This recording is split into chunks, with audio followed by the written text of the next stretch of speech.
வாழ்க வளமுடன். நாம் அமாவாசை என்பது மாதத்திற்கு ஒரு முறை, சில மாதங்கள் மல மாதங்களில் 2 முறைகள் கூட அமாவாசை வரக்கூடிய வாய்ப்புகள் இருக்கின்றது. அப்படி வருகின்ற அமாவாசை தினங்களில் நாம் என்ன செய்யக்கூடாது என்பதை இங்கே இந்த காணொலியில் விளக்க இருக்கின்றேன். தாய்மார்களும்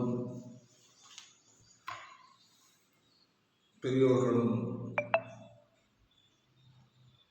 சோதிட ஆர்வலர்களும் ஆன்மீக பெரியோர்களும் ஆன்மீகவாதிகளும்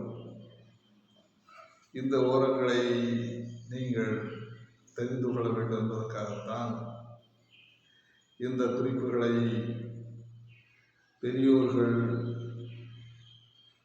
சோதிட விற்பனர்கள் இவர்களெல்லாம் பல ஆய்வுகள் செய்து அந்த ஆய்வுகளுக்கு பின் இவை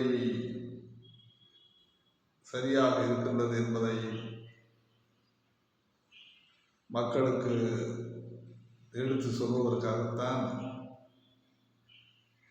அமாவாசை என்று எந்த விஷயங்களை செய்ய வேண்டும், எந்த விஷயங்களை செய்யக்கூடாது என்பதை இங்கே விளைத்திருக்கின்றார்கள்.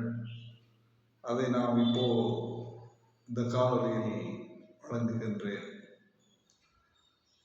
கோவிலுக்கு செல்கின்ற பொழுது யாரிடமும் கடன் வாங்கி செல்லக்கூடாது. அமாவாசை அன்று கோயிலுக்கு செல்லக்கூடியவர்கள் யாரிடம்